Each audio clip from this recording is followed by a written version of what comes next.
Hello everyone, সবাইকে জানাচ্ছি আমাদের আজকের এই ক্লাসে স্বাগতম। আমরা মূলত আজকে ভেক্টর ক্যালকুলাসের শুরুর পাঠটা করা শুরু করব, অর্থাৎ ফিজিক্সের ক্ষেত্রে ক্যালকুলাস কতটুকু ভূমিকা রাখে। আর এর মধ্যেও দুইটা পার্ট ক্যালকুলাসের মধ্যে, একটা হচ্ছে ডিফারেন্সিয়েশন বা অন্তরীকরণ, আরেকটা হচ্ছে ইন্টিগ্রেশন, তাই না? তো তার মধ্যে আমাদের যেটা সব থেকে বেশি এখন দরকার হয় সেটা হচ্ছে ডিফারেন্সিয়েশন পার্ট। ইন্টিগ্রেশন পার্টটাও দরকার হয়, বাট এখন আমরা হচ্ছে ইন্টিগ্রেশন পার্টের দিকে বেশি আগাবো না।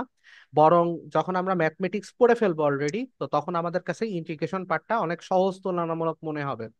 তো এই কারণে যেহেতু আমরা এখন ডিফারেন্সিয়েশনের খুবই ক্ষুদ্র একটা পার্ট নিয়ে আলোচনা করব, তো সেই কারণে আমাদের হচ্ছে এখন ইন্টিগ্রেশন পার্টটা নিয়ে আলোচনা করার কোনো দরকার নাই। আর ডিফারেন্সিয়েশন অনেক বড় একটা চ্যাপ্টার। আমরা বলতে পারি যে ম্যাথমেটিক্সের তোমার ম্যাথমেটিক্স প্রথম পেপারের সব থেকে বড় চ্যাপ্টারটাই হচ্ছে ডিফারেন্সিয়েশনের। কেতাবের বইয়ে মনে হয় 10টা বা 12টা অনুশীলনী আছে, আমার ঠিক মনে নাই। তো একটা বিশাল সংখ্যক ম্যাথ নিয়ে হচ্ছে ডিফারেন্সিয়েশন। তো এত বড় বড় ডিফারেন্সিয়েশন বা ম্যাথমেটিক্যাল ডিফারেন্সিয়েশন নিয়ে আসলে আমরা আলাপ করব না, কেননা সেটা অনেক সময় সাপেক্ষ একটা ব্যাপার। আমরা জাস্ট এই ডিফারেন্সিয়েশনের যেই যেই সূত্রগুলো, ইকুয়েশনগুলো বা যেই যেই পার্টগুলো আমাদের ফিজিক্সের জন্য দরকার, অথবা ইনিশিয়াল একটা শুরু করার জন্য অন্তত 4 অধ্যায় পর্যন্ত শুরু করার জন্য দরকার, আমরা ততটুকু শিখবো। ততদিনে তোমরা অলরেডি যার কাছে ম্যাথমেটিক্স পড়তেছো সে হয়তো বা ডিফারেন্সিয়েশন, ইন্টিগ্রেশন পার্টটা শেষ করে ফেলবে। তো আসো আমরা হচ্ছে তাহলে শুরু করি। আর ভেক্টর ক্যালকুলাসের অনেক জিনিস হয়তোবা তুমি বুঝবা না, বা অনেক রিজন আমি হয়তো বোঝাতে পারবো কিন্তু তোমাকে বোঝাবো না। এর কারণ হচ্ছে সেগুলো বোঝালে তোমার জন্য আরো সেটা কমপ্লেক্স হয়ে যাবে। তো যেহেতু তোমাকে ম্যাথে যায় ওই জিনিসটা বোঝাই লাগবে, ওইটা জিনিসটা প্র্যাকটিস করাই লাগবে, তো তখন তোমার জন্য বোঝাটা অনেক বেশি সহজ হবে। বাট এই মোমেন্টে প্রত্যেকটা ধরো সূত্রের ব্যাখ্যা বা ডিফারেন্সিয়েশনটা আসছে কোথা থেকে, অরিজিনটা আসলে কি, কোন জায়গা থেকে সূত্রটা আমি ডেরাইভ করলাম, এই হাবিজাবি জিনিসগুলো নিয়ে একটু কম আলোচনা করবো আর কি। আচ্ছা, এখন আমরা যেটা ইউজ করব সেটা হচ্ছে ভেক্টর ডিফারেন্সিয়েশন। তার আগে আমাদের একটা জিনিস ক্লিয়ার হইতে হবে যে ফাংশন আসলে কি। তাহলে বলো তো ফাংশন আসলে কি? এনিওয়ান? মেশিন। হ্যাঁ বলো, ইসমাইল। ফাংশন ফাংশন কি? একটা মেশিন মানে জুস মেকারের মতো কিছু একটা। আচ্ছা, তুমি বলতেছো ফাংশন হচ্ছে একটা অপারেটর, তাই না?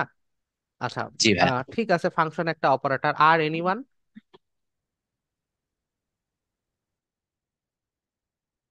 আচ্ছা, আমি যদি একটু বলি, ফাংশন হচ্ছে দুইটা সেটের মধ্যে একটা রিলেশন তৈরি করে, রাইট?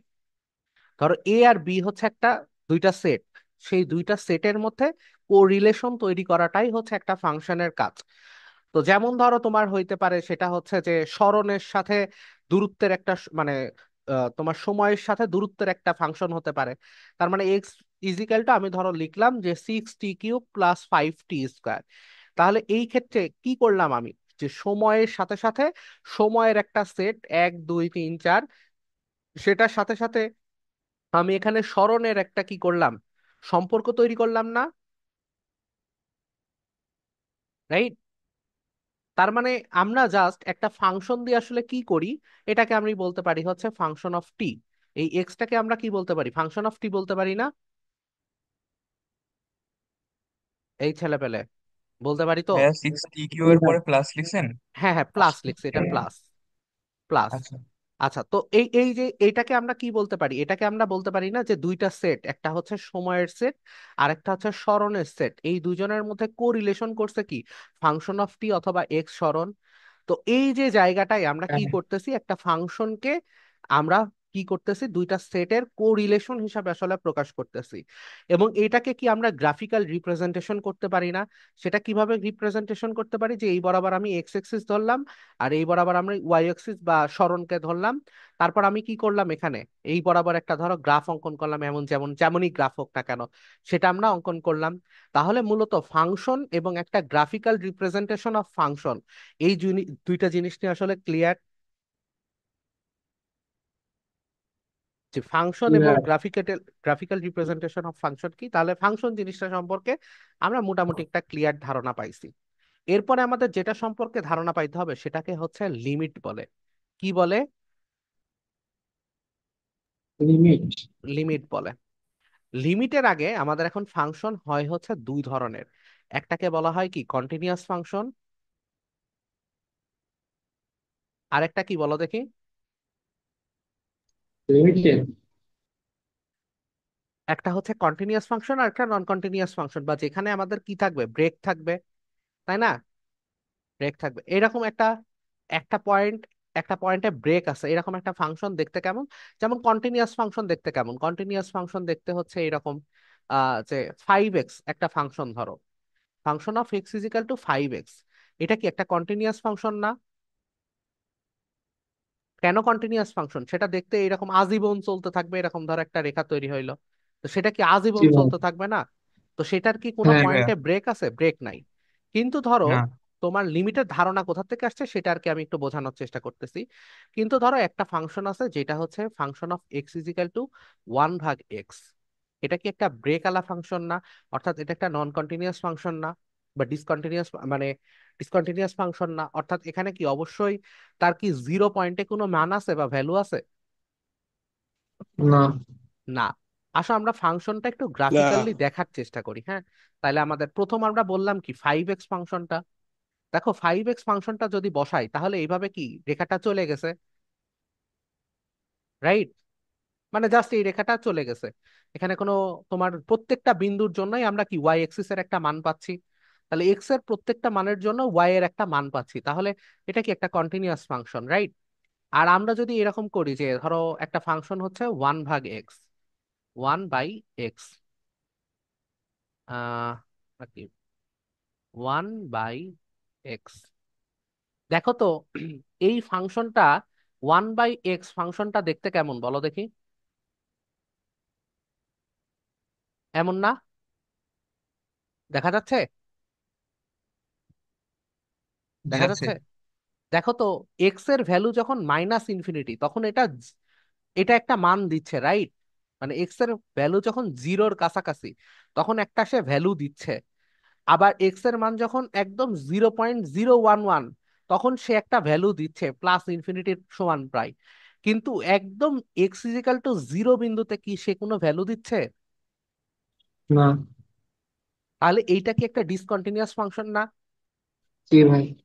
এবার কি বোঝা গেছে তাইলে যে কন্টিনিউয়াস ফাংশন কি, আর যেটা কন্টিনিউয়াস ফাংশন না সেটা আসলে কি? জি ভাই, মানে যেটা হচ্ছে সব মানের জন্যই সত্য হয় সেটা হচ্ছে কন্টিনিউয়াস, আর যেটা সব মান দিয়ে ই হয় না সেটাই। সব মান দিয়ে আসলে থাকে না, এখানে কি হয় না, এই যে যে -ইনফিনিটি একটাই আমরা কি পাচ্ছি, একটাই আমরা পাচ্ছি -ইনফিনিটি বিন্দু, যখন এক্স এর মান কত, -0.00001, রাইট? আর আরেক সময় কি হ্যাঁ। পাচ্ছি যে 0.00001 এর সময় আমি কি পাচ্ছি, ইনফিনিটি। Plus infinity. তাহলে হ্যাঁ। একটা বিশাল গ্যাপ না ওয়াই এক্সিস এর মাঝখানে? জি ভাই। এইটাকে এটাকে আমরা কিন্তু ওই এক্স ইজিক্যাল টু জিরো বিন্দুতে এর কিন্তু কোনো মান নির্ণয় করতে পারতেছি না। তো তখন আমাদের লিমিটের ধারণা আসে। লিমিটের ধারণা কি বলতেছে? Limit x tends to zero.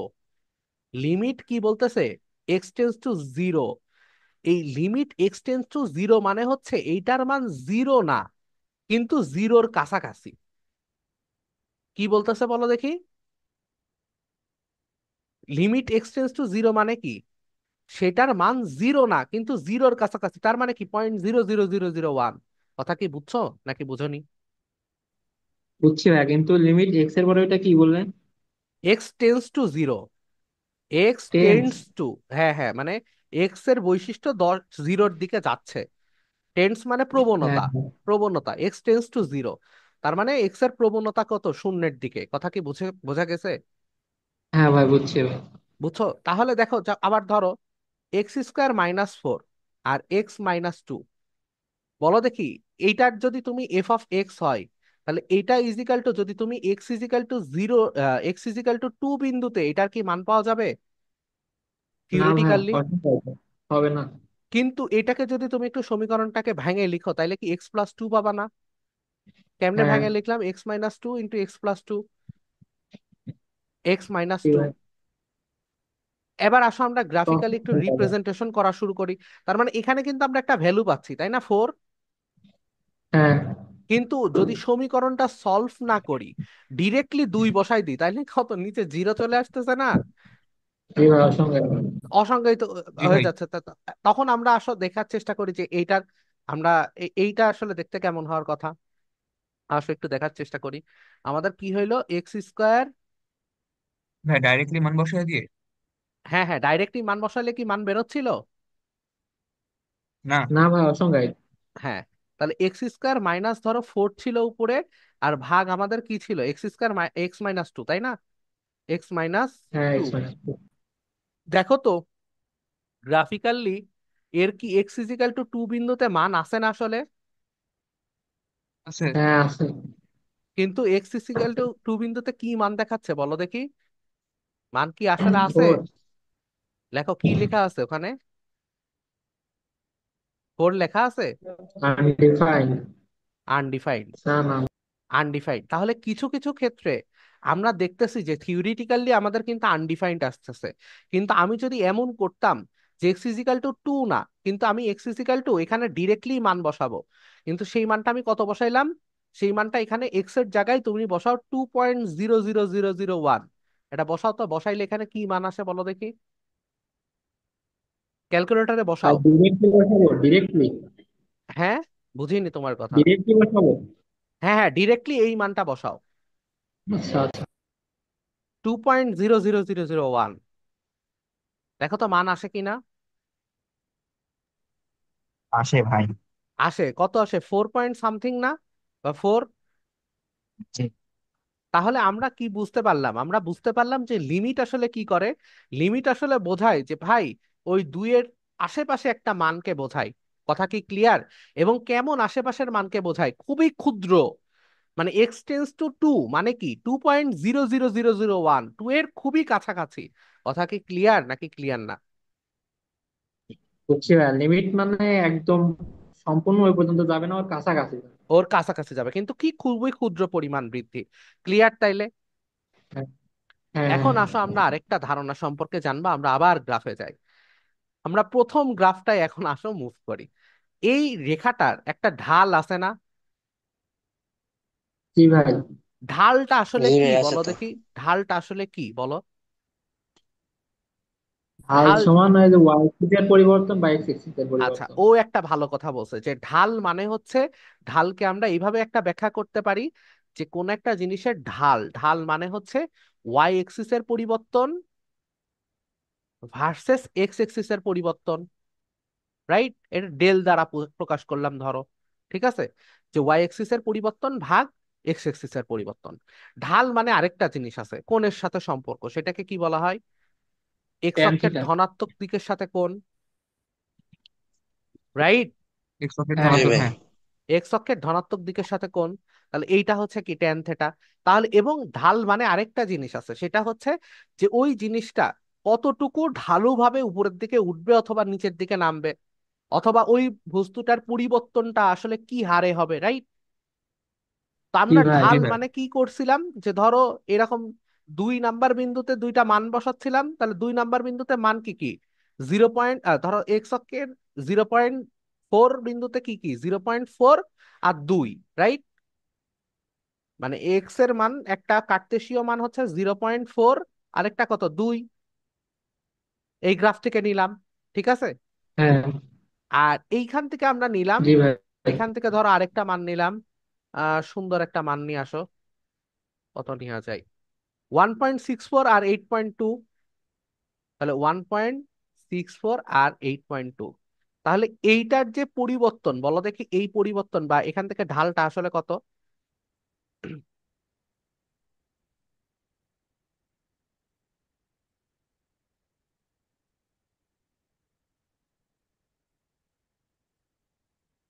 ঢাল কত বেরোচ্ছে?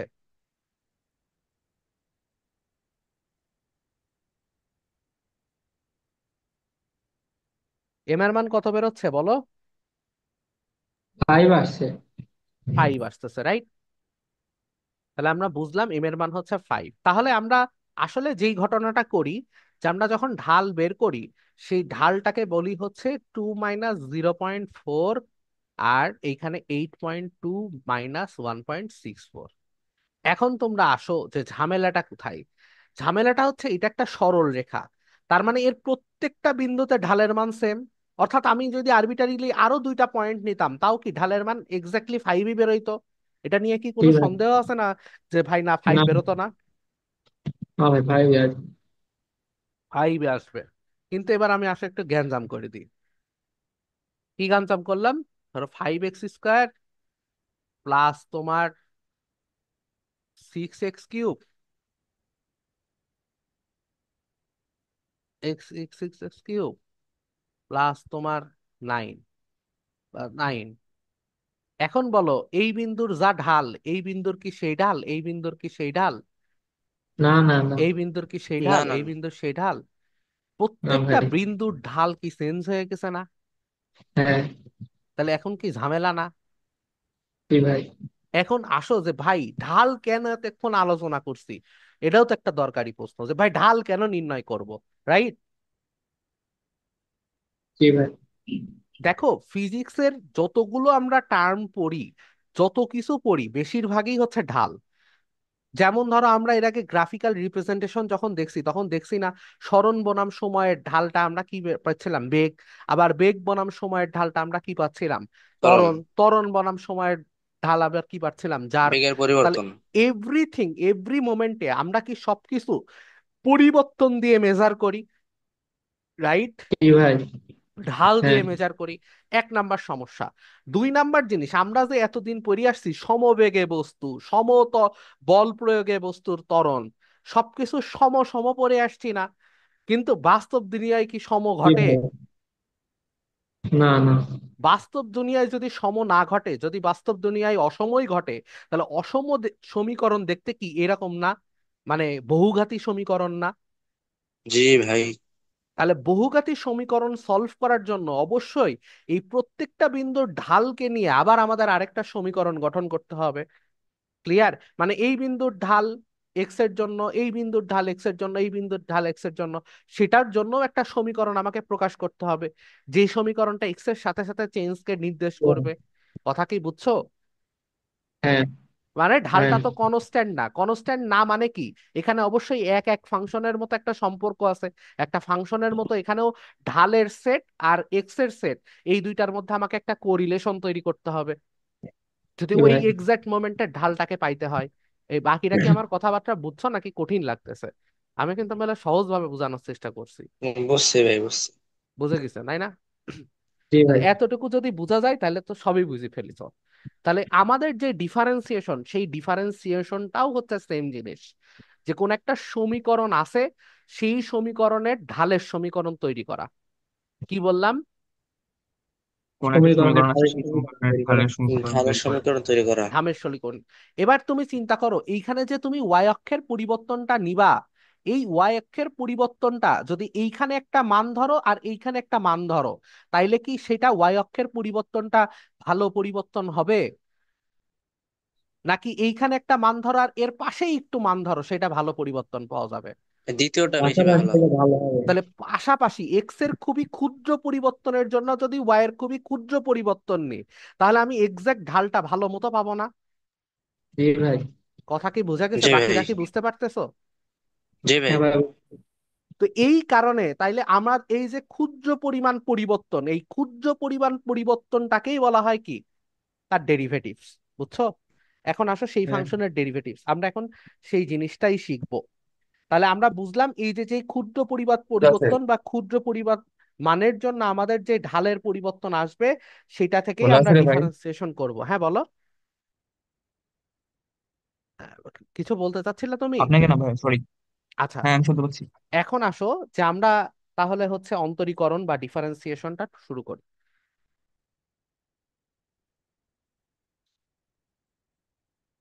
এখন আসো, তাহলে আমরা বুঝলাম যে আমরা কি করব এখানে। এখানে আমরা ডেল ওয়াই ভাগ ডেল এক্স করবো, রাইট? ডেল ওয়াই ভাগ ডেল এক্স, জি ভাই। ক্ষুদ্র পরিবর্তন। এটাকেই আমরা কি বলি? এটাকে আমরা বলি হচ্ছে তার ডিফারেন্সিয়েশন। এই ডিফারেন্সিয়েশনটাকে কি দ্বারা প্রকাশ করা হয়? এটাকে ধরো প্রকাশ করা হয় কার কার পরিবর্তন মাপতেছি, মানে এক্স এর সাপেক্ষে ওয়াই এর পরিবর্তন মাপতেছি না? জি ভাই। হ্যাঁ। মানে এক্সটাকে জাস্ট চেঞ্জ করতেছি, সরি সরি সরি, আহ এখানে টিপ দেওয়ার কথা ছিল। এক্স এর পরিবর্তনের সাথে সাথে আমি ওয়াই এর কেমন পরিবর্তন হচ্ছে সেটা চেঞ্জ করতেছি, রাইট? জি ভাই। তাহলে এইখানে অবশ্যই সেখানে কি হবে? ডিওয়াই ভাগ ডিএক্স বা তোমার হচ্ছে ডেল ওয়াই ভাগ ডেল এক্স। এটাকে আমরা প্রকাশ করি কি? ডিওয়াই ভাগ ডিএক্স। ক্লিয়ার? হ্যাঁ। ক্লিয়ার? এখন জি দেখো, ভাই। জি এই ডেল ওয়াইটা কি যা ইচ্ছা তাই হইতে পারে? এই ডেল ওয়াইটা নিশ্চয়ই যা ইচ্ছা তাই হইতে পারে না। এটা অবশ্যই ক্ষুদ্র একটা লিমিটের মধ্যে তাকে হইতে হবে। হ্যাঁ, লিমিটের ভিতরে হইতে হবে। ক্ষুদ্র একটা লিমিটের, তখন কি আসবে? আমাদের লিমিটের ধারণা আসবে না? জি হ্যাঁ ভাই। তখন আমাদের কিন্তু লিমিটেড ধারণা আসবে। তখন আমরা বলবো যে লিমিট এই ডেল এক্সটার মানটা হবে কি, জিরো এর কাছাকাছি। অর্থাৎ এক্স এর যেই পরিবর্তন সেটা হবে কি, একটা যদি 2 হয় আর একটা হবে 2.00001। অর্থাৎ ডেল এক্স এটা কি হবে, একদম খুবই ক্ষুদ্র। Del x tends to zero মানে কি, এক্স এর পরিবর্তনটা জিরোর কাছাকাছি। হ্যাঁ, জিরো কাছাকাছি। তাহলে আমাদের ডিওয়াই ভাগ ডিএক্স সমান সমান আমরা কি লিখবো? ডিওয়াই ভাগ ডিএক্স সমান সমান হচ্ছে limit del x tends to zero del y ভাগ del del x. Y by del x. এই কথাটার মানে কি আসলে বোঝা গেছে এবার তাইলে? জি ভাই, বুঝছি বুঝছি। বুঝছো? জি ভাই, বুঝছি এই বুঝছি। জিনিসটাকে আরেক ভাবে বোঝা যায়, যে একটা থাকে কি ওয়াই 2, আরেকটা থাকে কি ওয়াই 1। হ্যাঁ। এর জি বদলে ভাইয়া। আমি কি একটা পয়েন্টই ওয়াই আরেকটা পয়েন্ট ওয়াই প্লাস এইচ ধরতে পারি না? জি ভাই, ধরতে পারি। পারি তো। ধরতে পারি। তাহলে হ্যাঁ, আমাদের, হ্যাঁ, ওয়াই প্লাস এইচ বলতে, হ্যাঁ ওয়াই মানে প্লাস এইচ সেকেন্ড। বলতে। আচ্ছা ওয়াই প্লাস এইচ না ধরি তাহলে আরো কঠিন হবে। আমরা এক্স এর জন্য ধরে নিই, যে একটা x1 বিন্দু ধরি আর একটা x2 বিন্দু ধরি, রাইট? জি এবং ভাই। তার জন্য দুইটা পয়েন্ট পাই, একটা কি ফাংশন অফ x1 আর একটা কি ফাংশন অফ x2। ফাংশন দিয়ে বোঝাই তাহলে সুবিধা হবে, ফাংশন অফ x2, রাইট? হ্যাঁ। জি ভাই। এটা কি আসলে ওয়াই এর মান না? হ্যাঁ, এই ইকুয়াল দুইটা। X y. তো এর বদলে আমি লিখলাম একটাকে এক্স বিন্দু আর একটা আমি লিখলাম এক্স প্লাস এইচ বিন্দু। সমস্যা আছে? যে এক্স এর থেকে এইচ পরিমাণ বেশি বড় বিন্দু, আমি মানে এইচ দূরে একটা বিন্দু নিলাম। সমস্যা আছে x2টা? না। না না। তাহলে একটা ওয়াই কি হবে, ফাংশন অফ এক্স, আর একটা ওয়াই কি হবে, function of x plus H. হ্যাঁ। জি জি ভাই। ভাইয়া। তাহলে এইখানে আমি যখন ডিওয়াই ডিএক্স লিখবো, তাহলে সেখানে আমি কি লিখতে পারবো, যে আমার function of x plus h minus function of x ভাগ কি হবে, এইচ। এইচ। কেন x h? Two minus x plus y. H minus x. তাহলে নিচে কি থাকে, এইচ। আর হ্যাঁ। আমাদের এখানে লিমিটটা কি হয়ে যাবে, লিমিটটা হয়ে যাবে এইচ টেন্স টু, জিরো। মানে এইচটা হবে কি জিরোর বুঝতে কাছাকাছি। বুঝতে বুঝতে। তাহলে জি বোঝা ভাইয়া। কি গেছে, এই দুইটা কথা কি বোঝা গেছে, ডিফারেন্সিয়েশন মানেটা আসলে কি? হ্যাঁ। জি ভাই। জি ভাই, জি ক্লিয়ার। ভাইয়া। তাহলে তো ক্লিয়ার হলে তো আমি খুবই ভালো টিচার, হ্যাঁ? খুবই দ্রুত জি হ্যাঁ বুঝাই ভাই, ভাইয়া। ফেলেছি আপনারা তাই নিয়ে না? আমরা গর্বিত। গর্বিত, তাহলে জি গুড। হ্যাঁ ভাই, ঠিক আছে। তাহলে আমরা এখন এই যে যেই পরিবর্তন, এই পরিবর্তনগুলো থেকে আমরা বেশ কিছু সূত্র পাই। কি পাই? সূত্র পাই। সূত্র।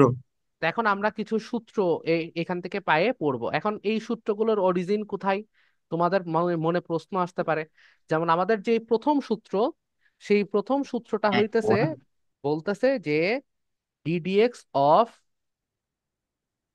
X to the power N is equal to N x to the power n-1। এটা হচ্ছে প্রথম সূত্র। কথা কি বুঝছো? এটার মানে কি বোঝা গেছে? কিছুই বোঝা যায়নি, রাইট? জি ভাই। কিছু বোঝা যায়নি, কথা সত্য, কিছু বোঝা যায়নি। আচ্ছা, জি। জি প্রথমত ভাই। আগে বুঝো যে এই যে যে সূত্রটা আমি পাইলাম, এই সূত্রটার ভাইয়া প্রমাণ কেন পড়াচ্ছেন না? তোমার একটা প্রশ্ন আসতে পারে না, যে ভাই আপনি তো ডিটেলস পড়ান, এটা কেন পড়াচ্ছেন না? তো এটা হ্যাঁ জি ভাই। যদি ভাই। তোমাকে পড়াতে হয় তাহলে আগে আমাকে ম্যাকলোরিন সিরিজ তারপর টেলর সিরিজ পড়ানো লাগবে। কথা কি বুঝেছো? তো এখন আমি আসলে ম্যাকলোরিন এবং টেলর দুইটাই পড়াতে চাচ্ছি না, কেননা তোমরা তো আমাকে ম্যাথমেটিক্স এর জন্য পেমেন্ট দাওনি। তো যেহেতু দেওনি, খালি ফিজিক্স এর জন্য নিছি, তাহলে আমরা ম্যাকলারিন এবং টেলরে যাব না। আমরা জাস্ট এইটার ফিজিক্যাল মিনিংটা বুঝবো। বাট যখন আমরা নবম অধ্যায় অন্তরীকরণ পড়বো ম্যাথমেটিক্সে, তখন আমরা আসলে ম্যাকলোরিন সিরিজ দিয়ে এটাকে প্রুফ করব।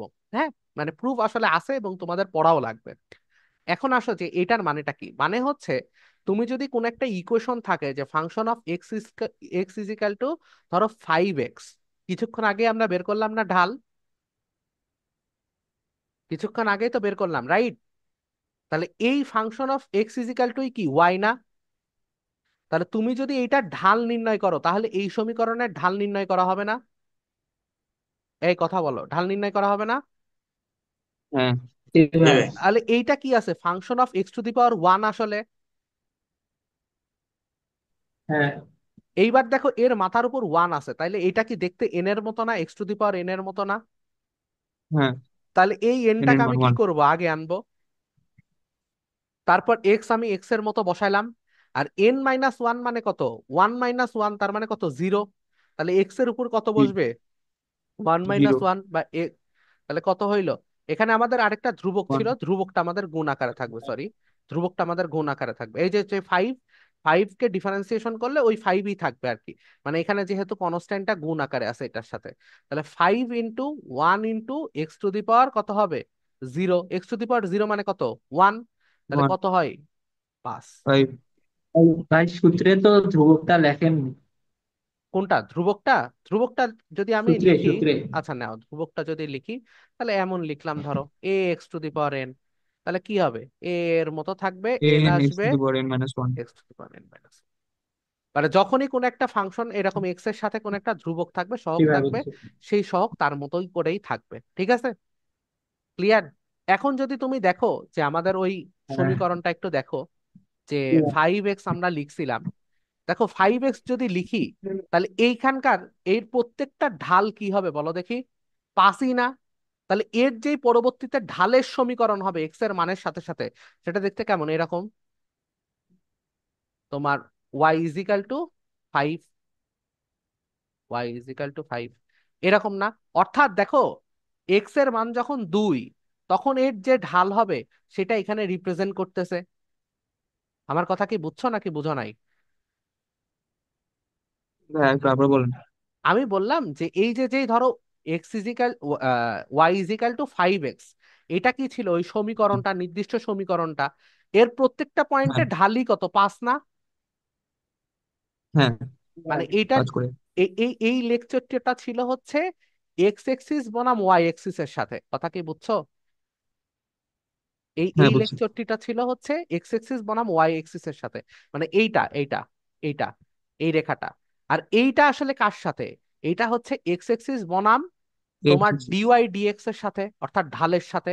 মানে এক্স এর প্রত্যেকটা ভ্যালুর জন্য ঢাল কত কত হবে, সেটার সমীকরণ হচ্ছে এই কালো রেখাটা। কথা কি বুঝছো? হ্যাঁ, বুঝছি। তাহলে এইখানে দেখো, এক্স এর মান যতই হোক না কেন, ঢালের মান কত হবে? পাঁচই হবে। এজন্য এটা কি একটা সরল হ্যাঁ। রেখার মতো। হ্যাঁ। ফিজিক্যাল মিনিংটা কি বোঝা গেছে? জি ভাই। এইবার আসো, তোমাকে যদি আমি আরেকটা করতে দিই, যে ধরো function of x equal to, ধরো এক্স স্কোয়ার। কি বললাম? Function of x equal to x square. এইটার ডিওয়াই ডিএক্স কি হবে? 2x। টু এক্স হবে। আপনি কি সিরাতুল মুনতাহা নাকি? ভাইয়া সিদরাতুল। সিদরাতুল? তা আপনি এত পরে জয়েন করছেন কেন? ভাইয়া আমি ভাবছি ক্লাস 9:30টায় শুরু। এটা ভাবলে হবে? আচ্ছা দেখেন, এটা কি হইলো? টু এক্স না? জি কিভাবে ভাই। জি টু ভাই। এক্স হলো? কেননা এক্স জি টু দি ভাই। পাওয়ার টু ছিল, তাহলে টু আগে আসলো, আর x to the power two minus one, তার মানে কি হইলো? টু এক্স হইলো। জি ভাই। তাহলে এখন দেখো, আসো আমরা এটাকে একটু ইন প্র্যাকটিক্যাল দেখার চেষ্টা করি, আসো, যে আসো আমরা দেখি কেমন দেখতে। ধরো প্রথমে আমরা লিখলাম এক্স স্কোয়ার, ঠিক আছে? এটা দেখতে এরকম, হ্যাঁ। সন্দেহ আছে? না না। না, না। এইবার দেখো, না না তুমি না। যদি একটু চিন্তা করো দেখে, যে এর প্রত্যেকটা জায়গায় ঢালের মান আস্তে আস্তে বাড়ছে। দেখো এ আস্তে আস্তে আরো বেশি খাড়া হচ্ছে না? এবং জি ভাই। হ্যাঁ। জি ভাই। সমহারে খাড়া হতে আছে। এর যদি একদম উপরের দিকে চাও, দেখো একদম সমভাবে আরো বেশি খাড়া হচ্ছে, আরো বেশি খাড়া হচ্ছে, রাইট? এখন যদি এর জি ঢালের, ভাই। এর ঢালের সমীকরণটা দেখো, যেটা হচ্ছে টু এক্স। এবার দেখো এর ঢালটাও কি সমহারে বেড়ে যাচ্ছে এক্স এর মান বৃদ্ধির সাথে সাথে, সেটা এখানে জি প্রকাশ ভাই। করতেছে। তাহলে বুঝতে পারছো যে ঢালের গ্রাফটা আসলে কি রিপ্রেজেন্ট করতেছে? এক্স এর সাথে ডিওয়াই ডিএক্স, মানে ডিওয়াই ডিএক্স বনাম এক্স। ক্লিয়ার? জি বাবারে, ভাই। ক্লিয়ার? আই থিঙ্ক ক্লিয়ার, হ্যাঁ। I think clear. তাহলে এই দুইটা সূত্র হচ্ছে সব থেকে নেসেসারি সূত্র, মানে দুইটা আসলে একই সূত্র, যাই হোক সব থেকে নেসেসারি সূত্র। এরপর যদি আমাদের এমন হয় ডিডিএক্স অফ, এটাকে বলা হয় ডিডিএক্স অফ, অনেকে বলে হচ্ছে ডিওয়াই ভাগ ডিএক্স। এটা কিন্তু ডিওয়াই ভাগ ডিএক্স না, এটাকে কি পড়ে? D dx of y. কি পড়ে? ডিডিএক্স অফ ওয়াই, মনে থাকবে? D dx of y. জি ডিডিএক্স অফ ওয়াই। এই ডিডিএক্স হচ্ছে একটা অপারেটর, এটাকে কি বলা হয়? একটা অপারেটর বলা হয়। কিসের অপারেটর? ঢাল নির্ণয়ের অপারেটর। মানে এই অপারেটরের মধ্যে ওই যে ও যেটা বললো যে operator is working like a machine, if we input a function in this operator then it will show the slope of that equation, right? তো তাহলে এই এই অপারেটরের কাজ কি? এই অপারেটরের কাজ হচ্ছে ফাংশনের ঢালের সমীকরণ বের করে দেয়া, স্লোপের ফাংশন বের করে দেয়া। কথা কি বুঝছো? জি ভাই। স্যার।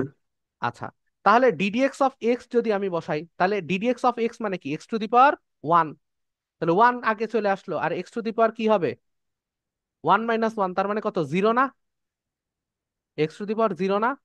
এক্স টু দি পাওয়ার জিরোর ভ্যালু কত? ওয়ান। এক্স টু দি পাওয়ার জিরোর ভ্যালু ওয়ান। তাহলে এখানে এইটার মান কত আসবে? ডিডিএক্স এর মান আসবে কত? ওয়ান। ক্লিয়ার? হ্যাঁ। আচ্ছা, যদি এমন হয় ডিডিএক্স অফ খালি কনস্ট্যান্ট, কনস্ট্যান্ট ধরো পাঁচ, অথবা ডিডিএক্স অফ ধরলাম হচ্ছে সি, এগুলোর মান কত আসবে? জিরো। জিরো। জিরো। জিরো আসবে। কথা কি জিরো। বুঝছো? স্যার। জি ভাই। ক্লিয়ার? তাহলে যে কোনো একটা কনস্ট্যান্ট যদি থাকে সেই কনস্ট্যান্টের ক্ষেত্রে কি হবে? মান জিরো আসবে। ওকে, হ্যাঁ, তাহলে ঢাল কোন নির্ণয় জি করা ভাই। যায়। আচ্ছা, এখন তোমরা বলতে পারো যে কনস্ট্যান্টের কেন ঢাল হচ্ছে জিরো? ঢাল নির্ণয় করা যায় না কারণ খাড়ায়। খাড়াই না? খাড়াই কেমনে হইলো? কনস্ট্যান্ট মানে কি? কনস্ট্যান্ট মানে হচ্ছে এক্স এক্সিসের সমান্তরাল, এমন না? হ্যাঁ হ্যাঁ, সমান্তরাল। জি ভাই। তো এর ঢাল কত হয়? জিরো হয় এর না? কোনো মানে পরিবর্তন এর নাই তো। ওয়াই এর কোনো পরিবর্তন নাই। আর তুমি যেটা বললা নির্ণয় করা যায় না, ওটা ওয়াই এক্সিসের সমান্তরাল রেখা, বুঝছো? হ্যাঁ।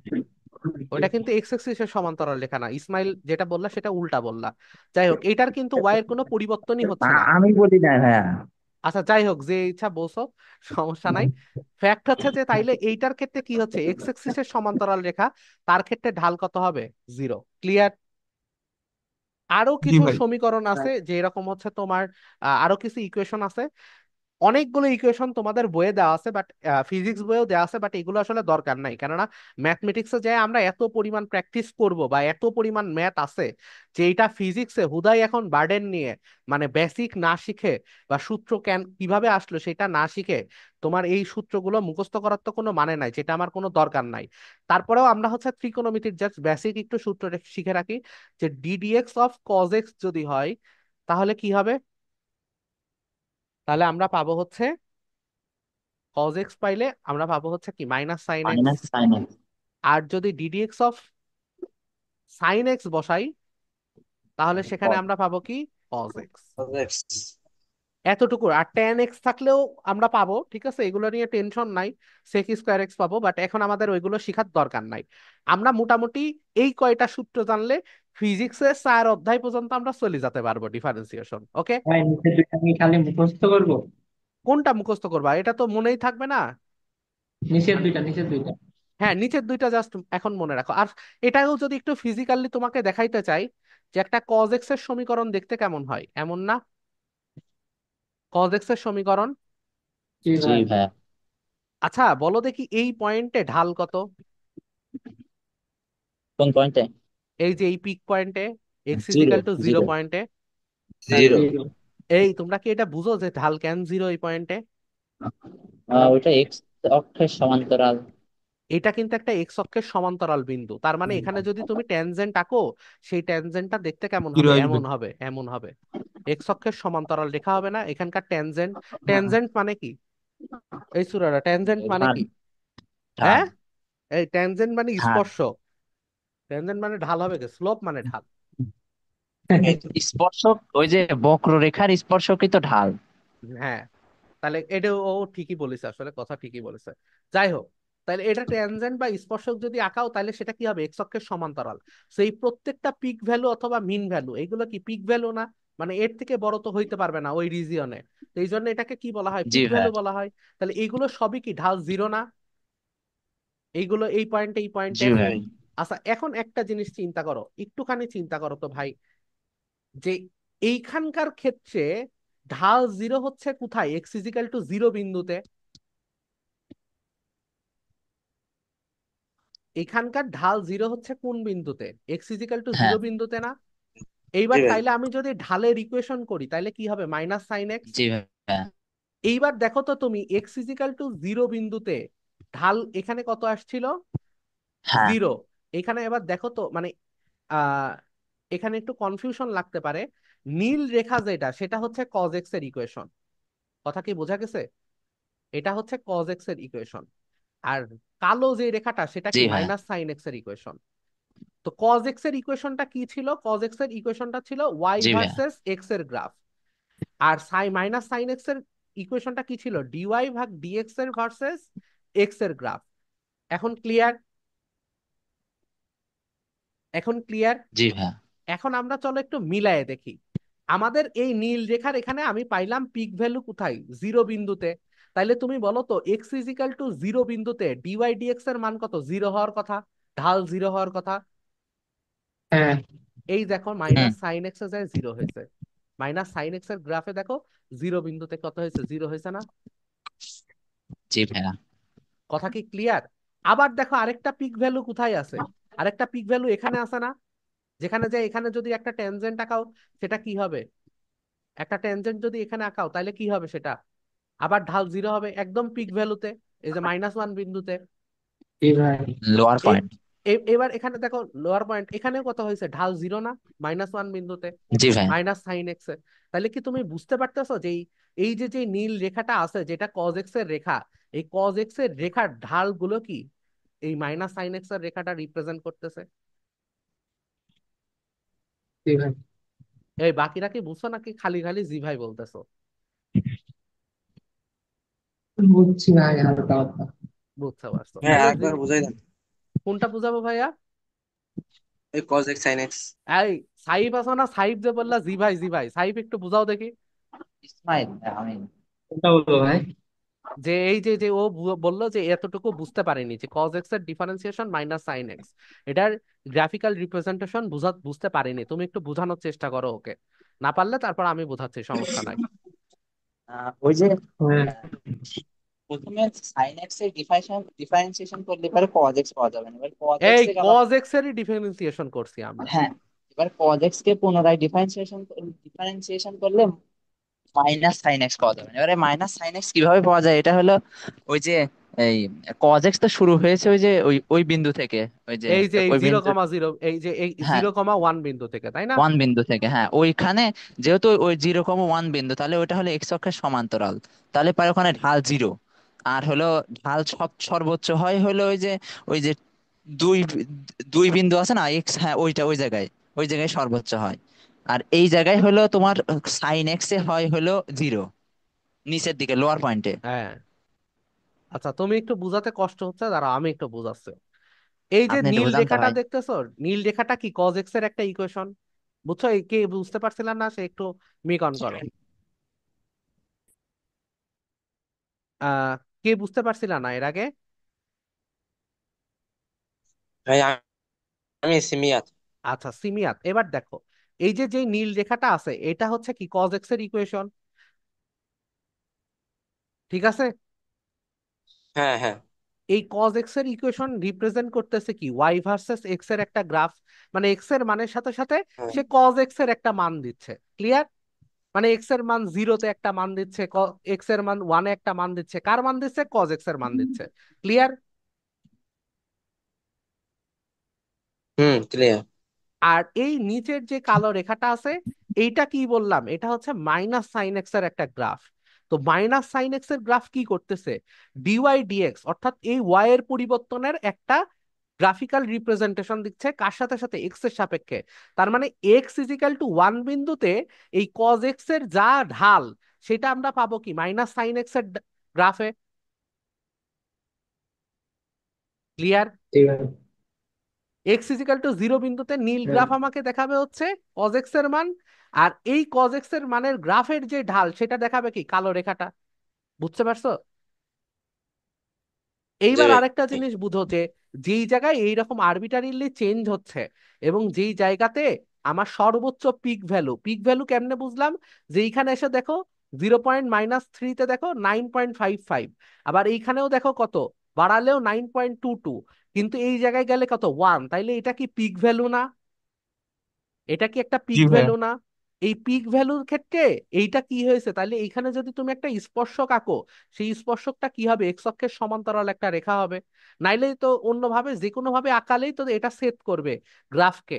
তাহলে এইখানে যে গ্রাফকে সেট করে না এমন একটা স্পর্শক যদি তোমাকে আঁকতে হয়, তাহলে সেটা কি হবে? অবশ্যই এক্স অক্ষের সমান্তরাল একটা রেখা হবে না? তার মানে এই বিন্দুতে হ্যাঁ, তার ঢাল কত? 0 না? মানে একটা পিক 0। ভ্যালুতে তার ঢাল কত হয়? 0 হয়। কথা কি বুঝছো এতটুকু? হ্যাঁ, আচ্ছা, এতটুকু যদি বুঝো, তাহলে এই জায়গায় যেটা মিন ভ্যালু, এটাকে যেটা মিন ভ্যালু, এই যে -1, মানে এর আশেপাশে গেলেও -1-এর থেকে কম কম তুমি মান পাবা, রাইট? হ্যাঁ। এর জি আশেপাশে ভাই। গেলেও -1-এর থেকে কম ভ্যালু পাবা। তাহলে -1টা কি? তার পিক ভ্যালু। এখানেও কি? তার হ্যাঁ। ঢালটা 0। কেননা এখানেও ট্যানজেন্ট বা স্পর্শক আঁকলে সেটা এক্স অক্ষের সমান্তরাল হবে। ক্লিয়ার? জি ভাই। তা আমরা এই পিক ভ্যালু গুলোর ক্ষেত্রেই চেক করে দেখব যে দেখো এই যে যে কালো রেখা, তাহলে 0 বিন্দুতে 0 হওয়ার কথা ছিল যেহেতু ঢাল 0, দেখো তাই হয়েছে। আবার দেখো -1 বিন্দুতে তার ঢাল কত হওয়ার কথা? 0 হওয়ার কথা ছিল, এই যে দেখো তাই হয়েছে। এই যে -1, এই যে 0। বুঝতে কি পারছো? এবার কি ক্লিয়ার কিছুটা? হ্যাঁ এবার ভাই। কি কিছুটা ক্লিয়ার? মানে এই যে পাই বিন্দু যেটা আছে, সেই পাই বিন্দুতে এটার মান কত দিছে? -1, কিন্তু এটা কত হয়ে যাবে? 0 না? ঢালটা 0 হয়ে যাবে। ক্লিয়ার এবার? ঢাল 0 হবে। জি ভাই। এটাই আর কি বললাম যে গ্রাফিক্যাল ভাবেও তোমরা এটা দেখতে পারো। আর এটার যেটা তোমার হচ্ছে আহ এটার যেটা প্রুফ আছে, মানে থিওরিটিক্যাল প্রুফ আছে, তো সেই ক্ষেত্রে এই সাইন এক্স কে অ্যালজেব্রিক ভাবে এটাকে বিস্তৃত করতে হয়, মানে অ্যালজেব্রা আকারে বিস্তৃত করতে হয়। এখন এইটা যদি বিস্তৃত করতে হয়, অথবা অ্যালজেব্রা বাদেও তোমার সাধারণ ত্রিকোণমিতিক নিয়মেও করা যায়, কিন্তু সেই ক্ষেত্রে তুমি যদি ত্রিকোণমিতির অধ্যায় অধ্যায় নাম্বার 7 না পারো, হায়ার ম্যাথের ফার্স্ট পেপারের 7 অধ্যায় না পারো, তাহলে তার সেই প্রুফ তুমি বুঝবা না। এই জন্য বললাম যে এটা খালি মনেই রাখো। কিন্তু যখন তুমি ম্যাথমেটিক্স পড়বা নবম অধ্যায়, তখন এমনি প্রমাণ দেখতে পারবা, কোনো সমস্যা নাই। আর ডিফারেন্সিয়েশনের অনেকগুলো রুলস, মোট 40টা ত্রিকোণমিতির রুলস আছে। আর ডিফারেন্সিয়েশনের এরকম 20টা রুলস আছে। তো মোট মিলায় 60টা রুলস পড়ার পর ডিফারেন্সিয়েশন অধ্যায়টা করতে হয়। এখন বিষয় হচ্ছে যে এত রুলসের তো আমাদের দরকার নাই, আমার মোটামুটি এই 5টা রুলস জানা থাকলেই হবে এই ফিজিক্সে। ক্লিয়ার? জি ভাই। জি ভাইয়া। জি আচ্ছা, ভাই। এতটুকু ক্লিয়ার। এখন আসো তাহলে আমরা যে কোনো একটা ফাংশনের এখন ডিফারেন্সিয়েশন নির্ণয় করব। তো ফাংশনের সবসময় একটা পদ নিয়ে আলোচনা করলাম, বহু পদ থাকতে পারে না? যেমন থাকতে পারে না? পারে। তাহলে তখন আমরা এটা ডিফারেন্সিয়েশন কিভাবে করব? আচ্ছা, ডিফারেন্সিয়েশন আবার প্রকাশ করা হয় হচ্ছে দুই ভাবে। মানে দুই ভাবে মানে বহুভাবেই প্রকাশ করা হয়, ঠিক আছে? একটা প্রকাশ করা হয় যেমন ডিফারেন্সিয়ে ডিএক্স, এটাও বোঝায় ডিফারেন্সিয়েশনের ফাংশন। আবার এটাও বোঝায় ডিফারেন্সিয়েশনের ফাংশন, মানে এফ প্রাইম এক্স। আবার এটাও বোঝায় ডিফারেন্সিয়েশনের ফাংশন। মানে তিনটা দ্বারাই কি বোঝায়? ডিফারেন্সিয়েশনের ফাংশন, ঠিক আছে? মানে ফাংশন অফ হ্যাঁ। এক্স এর ডিফারেন্সিয়েশন এই তিন ভাবে প্রকাশ করা হয়। যে কোনো একভাবে তুমি প্রকাশ করতে পারো, কোনো সমস্যা নাই। সেটা বললাম আর কি, ঠিক আছে? যে কোনো সময় ফাংশন প্রাইম মানে এফ প্রাইম অফ এক্স দেখলে ভয় পাওয়া যায় না যে এটা আবার কি, সেই জন্য আর কি। বা ডিএক্স অফ এটা দেখলে ভয় পাওয়া যায় না এটা আর কি কি। আচ্ছা, তাহলে আমরা বুঝতে পারলাম যে এই ক্ষেত্রে আমাদের হচ্ছে ফাংশন অফ এক্স কে প্রকাশ করার পরে ডিফারেন্সিয়েশন করলে তিনটা নামে ডাকা হয়। আরেকটা হচ্ছে যে এইটাকে বলা হয় আরেকভাবে, যে first derivative of function of x. কি বলা হয়? First derivative of function of x. Clear? জি ভাই। মানে ফাংশন ফার্স্ট অফ এক্স এর ডেরিভেটিভ। প্রথম ডেরিভেটিভ, প্রথম ডেরিভেটিভ বের করতেছি বা প্রথম ডিফারেন্সিয়াল ইকুয়েশন বের করতেছি, ঠিক আছে? তো ফার্স্ট ডিফারেন্সিয়াল ইকুয়েশনকেই বলা হয় হচ্ছে ফার্স্ট ডেরিভেটিভ। তাহলে আমরা এতটুকু ক্লিয়ার, বা হাবি জাবি যত কিছু ছিল সেগুলোকে আমরা মোটামুটি বুঝতে পারছি। এখন দেখো এমন যদি থাকে, এমন থাকাটা মানেটা কি? তোমার হচ্ছে দুইটা আলাদা আলাদা ফাংশন আছে।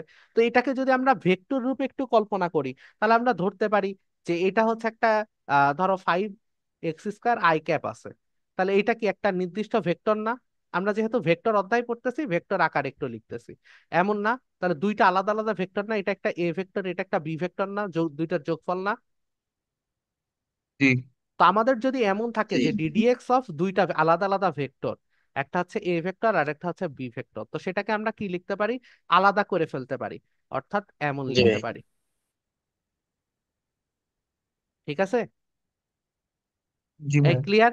তার মানে এটাকে যখন আমরা ডিফারেন্সিয়েশন করব তাহলে আমরা কি করতে পারি, যে ddx of 5x² plus ddx of 6x³ plus ddx of 6, right? তাহলে দেখো 5x² কে ডিফারেন্সিয়েশন করলে কত আসে, 2 আসবে, 5-এর সাথে গুণ হবে, তাহলে কত পাবো, 10, হ্যাঁ। রাইট? কেননা x to the G. Power N K differentiation করলে আমরা কি পাওয়ার কথা ছিল, N into x to the power n-1। তাহলে -1, এখানে n-1 মানে কত, n-1 মানে কত, এবার এক্স এর উপর 2 কত বসবে, - 1 ওয়ান। = 1। 1, 5 গুণ এক্স এর পাওয়ার ছিল 2, সেটা 5-এর সাথে গুণ হলো হলো হচ্ছে 10, আর এক্স টু দি পাওয়ার 2 - 1, তাহলে পাবো কি, খালি 1। ঠিক আছে, জি ভাইয়া। 6x³ মানে কত হবে বলো দেখি কেউ একজন, 18x²। 18 18x²। Into x to the 18x²। পাওয়ার 3 - 1, তাহলে কি হবে, 18x²। আর 6 কে ডিফারেন্সিয়েশন করলে কত পাবো, 0। 0। 0। কনস্ট্যান্টটাই 0। তাহলে এইটা সমান সমান কত হবে, 10x প্লাস 18x²। ক্লিয়ার? পারা যাবে? জি ভাইয়া। হ্যাঁ। আশা করি পারা যাবে। আবার আরেকটা আছে যে, যে কোনো যদি একটা, আমরা দেখলাম যে কনস্ট্যান্ট ধরো গুণ আকারে আছে, তাহলে কনস্ট্যান্ট গুণ আকারে কি হবে, ধরো কনস্ট্যান্ট একটা আছে হচ্ছে সি, সি ইন্টু এবার, তাহলে কি হবে, কনস্ট্যান্টটা আগে চলে আসবে যায় ডিডিএক্স অফ এ ভেক্টর। ঠিক আছে, জাস্ট কনস্ট্যান্টটা কি হয়, সহগটা আগে চলে আসে। ক্লিয়ার? জি ভাই। জি ভাইয়া। আচ্ছা, আরেকটা জিনিস আছে, এটা হচ্ছে ইম্পর্টেন্ট, এটা চেইন রুলের মতো কাজ করে। ধরো d dx of a vector dot b vector আছে, এ বি, এটাকে যদি আমরা ম্যাথমেটিক্যালি একটু লিখতে চাই, ম্যাথমেটিক্যালি ওটা এরকম, ডিডিএক্স অফ দুইটা ফাংশন ধরো গুণ আকারে আছে, মানে function of x into function of বা জি অফ এক্স, তাহলে এইটা দুইটা ফাংশনই কি এক্স এর ফাংশন না, দুইটা জি ভাই। ফাংশনই কি এক্স এর ফাংশন না? যেমন কেমন হইতে পারে, যেমন ধরো এটা দেখতে এমন হইতে পারে x² ইন্টু কজ এক্স, তাহলে এখানে কি x² একটা এক্স এর ফাংশন, কজ এক্সও কি একটা এক্স এর ফাংশন না? জি হ্যাঁ। ভাই। তাহলে এইটার ডিফারেন্সিয়েশন আমরা করব কিভাবে, রাইট? জি ভাইয়া। তখন আমরা কি করি, প্রথমটাকে কনস্ট্যান্ট ধরে নিই, ধরো x² কনস্ট্যান্ট, তাহলে x² কি হবে, আগে চলে আসবে,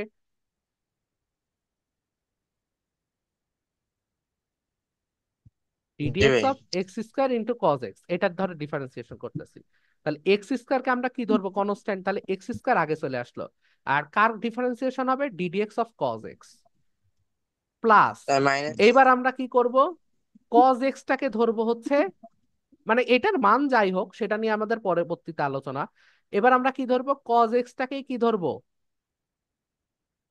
কনস্ট্যান্ট, এবং এখানে কি হবে, x² ডিফারেন্সিয়েশন হবে। ক্লিয়ার? বোঝা কি গেছে? জি ভাই। অর্থাৎ দুইটা ফাংশন যদি গুণ আকারে থাকে, তাহলে সেই ক্ষেত্রে কি হবে, প্রথমে একটা ফাংশনকে আমি কনস্ট্যান্ট ধরবো, আরেকটা ডিফারেন্সিয়েশন করব, তারপর যোগ দিয়ে আরেকটাকে কনস্ট্যান্ট ধরবো, আরেকটা ডিফারেন্সিয়েশন করব। ঠিক আছে, এই সরে বোঝা গেছে? জি। সাইব যে প্রশ্ন করলো না, যে তিনটা ফাংশন গুণ থাকলে কি হবে, এটাই আমি অবাক হচ্ছি। বুঝতে পারছো সাইব, তোমার এই প্রশ্নটা করা উচিত ছিল না? এই সাইব ভাই আসো নাকি? খাচ্ছি তো। খাচ্ছো, এই জন্য প্রশ্ন করতে পারোনি। যাই হোক, তিনটা ফাংশন থাকলেও বের করা যাবে, ঠিক আছে, তো সেটা আমরা ম্যাথমেটিক্সে যাওয়ার সময় করব। তাহলে এই ক্ষেত্রেও আমরা কি করব, বিটাকে কনস্ট্যান্ট ধরলাম, আর এর ডিফারেন্সিয়েশন করব, আবার এটাকে কনস্ট্যান্ট ধরবো, আর বি এর ডিফারেন্সিয়েশন করব। বোঝা গেছে? এই পারা যাবে? পারবো আমরা এরকম করতে? জি ভাই। আশা করি পারবো। আর আরেকটা আছে, সেটা হচ্ছে ডিডিএক্স অফ a², এ কি, এ ইজ এ ফাংশন অফ কি, এক্স। তাহলে সেই ক্ষেত্রে দেখুন, এটার মানটা আসলে কি হয়, এ একবার স্থির, মানে এ ভেক্টর মানেটা কি, এ ডট এ, এটা অনেক সময় এমসিকিউতে দেয়, এটা এমসিকিউতে দিবে, লিখে রাখলাম, এটা এমসিকিউতে আপনাদের দিবে। কোন একটা জায়গায়। তাহলে এ ডট এ মানে কি, এ ভেক্টরকে একবার স্থির রেখে ডিডিএক্স অফ এ, আবার কি প্লাস আরেকটা এ ভেক্টরকে স্থির রেখে ডিডিএক্স অফ এ না? জি ভাই। তার মানেটা কি, two a vector of d dx of a vector. বুঝছো? জি ভাই। এইটা দিবে, বলে রাখলাম এটা দিবে, ঠিক আছে। তাহলে মোটামুটি ডিফারেন্সিয়েশন নিয়ে কি কোনো কোশ্চেন আছে, বা পারবা না এমন কিছু কি আছে? মানে পারবা না এরকম কি মনে হচ্ছে, যে ভাই এটা জিনিসটা কঠিন লাগতেছে, এমন কি মনে হচ্ছে?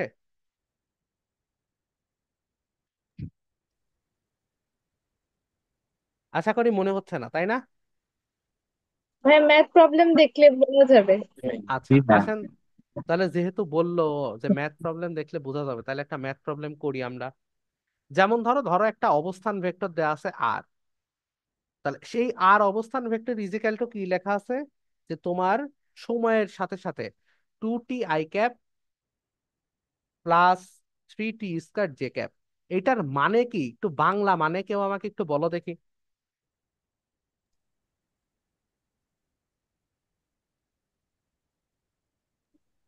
জি ভাইয়া। বললাম এইটার বাংলা মানে কি, মানে এই প্রশ্নটা আসলে কি বলতেছে। অবস্থান ভেক্টর এইটা, এটার মানেটা কি বলতে পারবা কেউ?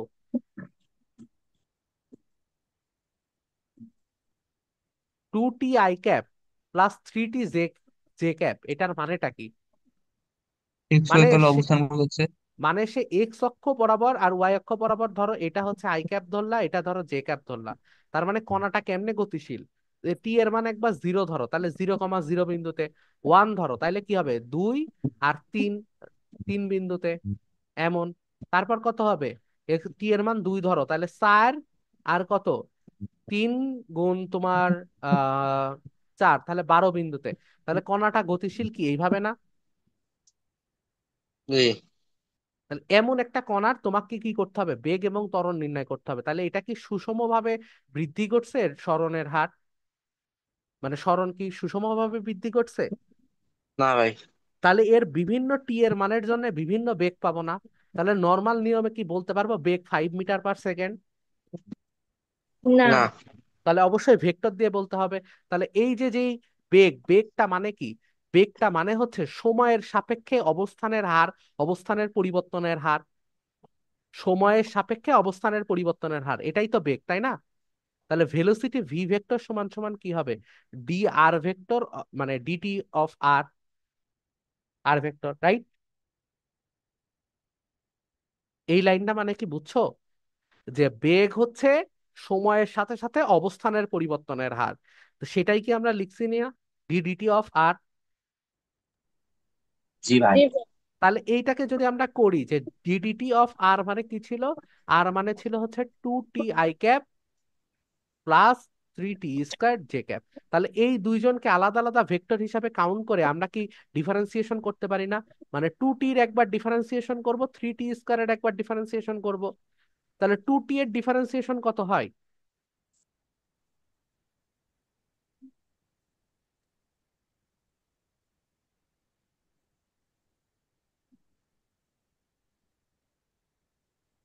তাহলে 2t এর ডিফারেন্সিয়েশন কত হয়? Two. 2i cap 2i cap. Y cap. আর y cap. 3t²? 60 J cap 60 J cap. J cap. সাবাস।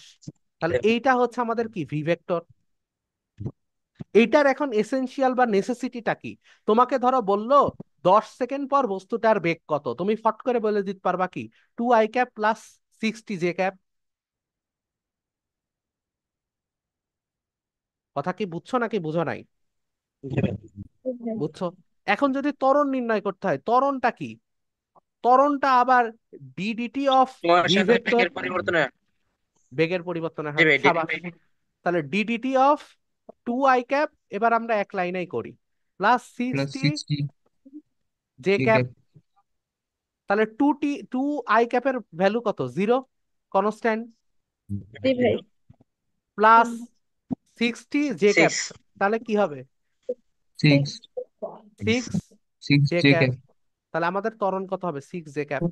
এবার আসো, এবার তাহলে তোমাদের এই ম্যাথটা আরেকটু ভিন্ন স্টাইলে তোমাদের দেখাই বা ভিন্ন পার্সপেক্টিভে একটু বোঝানোর চেষ্টা করি।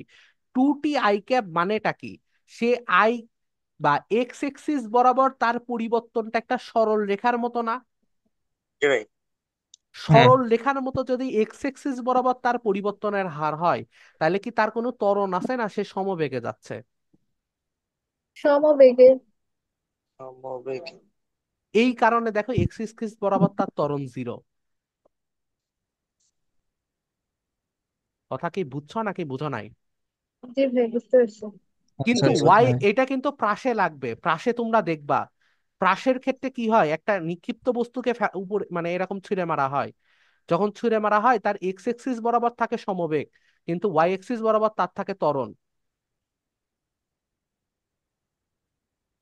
জি ভাই। গতিবিদ্যায় কিন্তু এগুলো লাগবে। এই যে এগুলো, এটা কিন্তু একটা জেনারেল জাস্ট বইয়ের ম্যাথ, কিন্তু কত ভাবে চিন্তা করা যায়।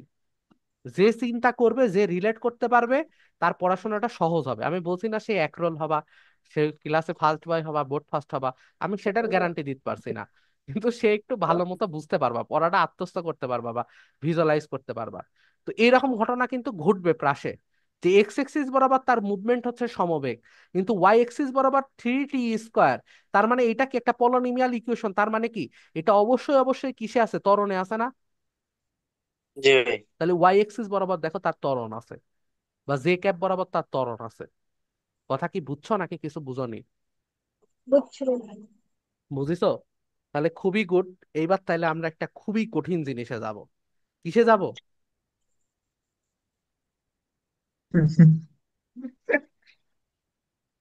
তাহলে রেডি? কি ভাই এটা? এটা একটা ফাংশন।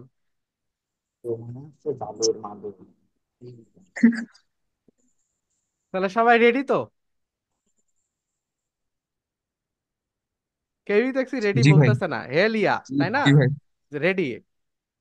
আচ্ছা, এতক্ষণ আমরা নামাজটা মিস গেল গো। এই নামাজের একটা ব্রেক দেওয়ার দরকার, এই পড়ানোর মাঝখানে। এটা কত? Function of x. এটা সমান সমান কি ছিল? এক্স এর একটা হাবিজাবি সমীকরণ, রাইট? জি ভাই। আচ্ছা, এইখানে দুইটা ভেরিয়েবল আছে, একটা ডিপেন্ডেন্ট ভেরিয়েবল, একটা ইন্ডিপেন্ডেন্ট ভেরিয়েবল। তোমরা বলো ডিপেন্ডেন্ট কোনটা, ইন্ডিপেন্ডেন্ট কোনটা? এনো ক্যান ডিপেন্ডেন্ট আর ক্যান ইন্ডিপেন্ডেন্ট? একজন বলো। হ্যাঁ, আরেকবার বলবেন?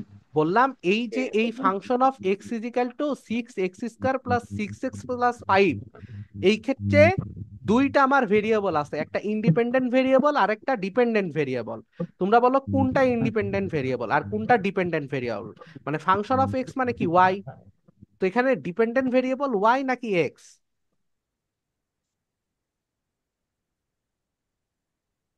এক্স। ওয়াই। দুইজন তো দুই আনসার দিলা। ডিপেন্ডেন্ট ভেরিয়েবল হচ্ছে অবশ্যই অবশ্যই ওয়াই। ওয়াই এর মান কি ইচ্ছা মতো আমি 2 3 বসাতে পারবো? না, সেটা এক্স এর উপর ডিপেন্ড করে। যে এক্স এর মান যত হবে সেই অনুসারে ওয়াই এর মান হবে।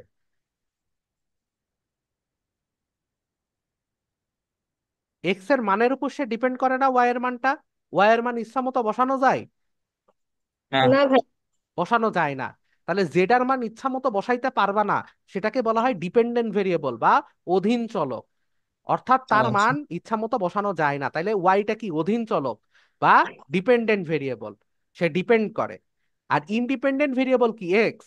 এক্স এর মান 1 এক্স। বসাও, 2 বসাও, 3 বসাও, ভগ্নাংশ বসাও, যা ইচ্ছা তাই বসাও, কোনো তো সমস্যা নাই। সেই অনুসারে ওয়াই এর একটা ভ্যালু পাবা। তাহলে এক্সটাকে কি বলা হয়? Independent variable. কথা কি বুঝছো? জি ভাইয়া। এবং এইটা কি এক চলক বিশিষ্ট একটা সমীকরণ? এটা কি জি এক্স ভাই। এর একটা এক হ্যাঁ চলক বিশিষ্ট সমীকরণ? কিন্তু হ্যাঁ ঝামেলা হচ্ছে যদি একটা 2 চলক বিশিষ্ট সমীকরণ হয়, তাহলে তখন সেটাকে কি বলা হয়? Function of x y. হ্যাঁ। ইজিক্যাল টু, ধরো আমি লিখলাম 6xy² প্লাস 5xy প্লাস 3। এটা একটা সমীকরণ হতে পারে না? জি ভাই। এটা কি এক্স এবং ওয়াই একজন আরেকজনের উপর ডিপেন্ড করতেছে?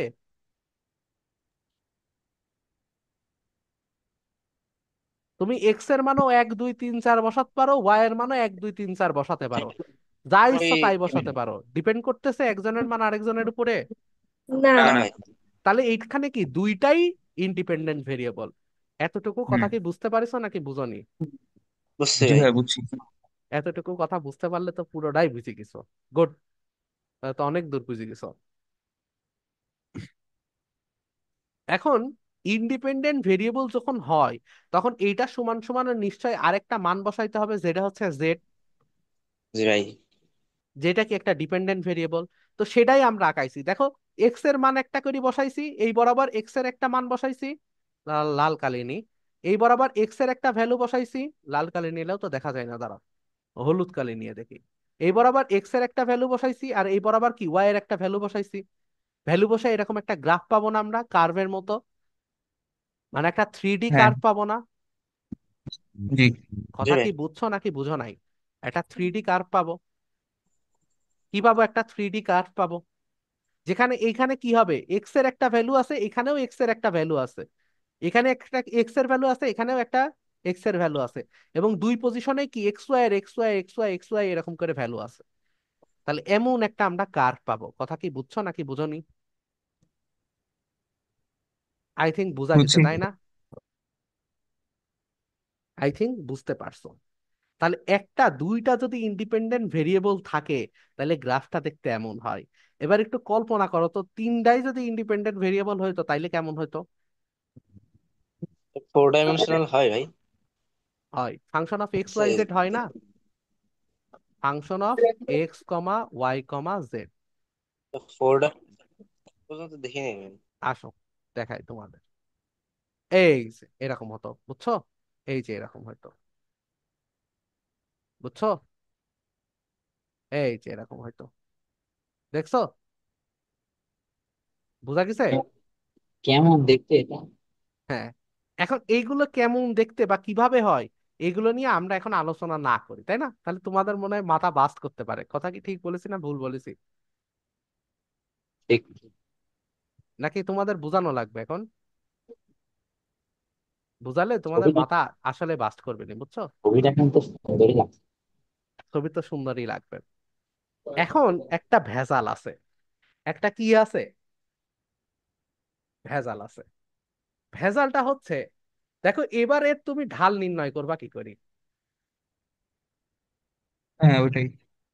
কেননা তুমি ভাই এই বরাবর আসছো, এই বিন্দুর যে ঢাল নির্ণয় করবা, এই বিন্দুর তো দুইটা ঢাল, এক এই নিম্নমুখীর একটা ঢাল, আবার এই নিম্নমুখীর একটা ঢাল না, জি ভাইয়া।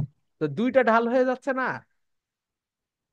হ্যাঁ দুই দিকে। তাহলে তুমি কোন ঢাল বুঝাবা, মানে কি হ্যাঁ। বুঝতে পারছো? এই চাদর তো এইদিকেও বেন্ড হচ্ছে, আবার এইদিকেও বেন্ড হচ্ছে, তো দুইটা ঢাল পেয়ে গেলাম না, একটা এক্স এক্সিস বরাবর ঢাল, আরেকটা ওয়াই এক্সিস বরাবর ঢাল। জি ভাই। এই সিরাতুল মুনতাহা আপু, আপনি কি বুঝতেছেন?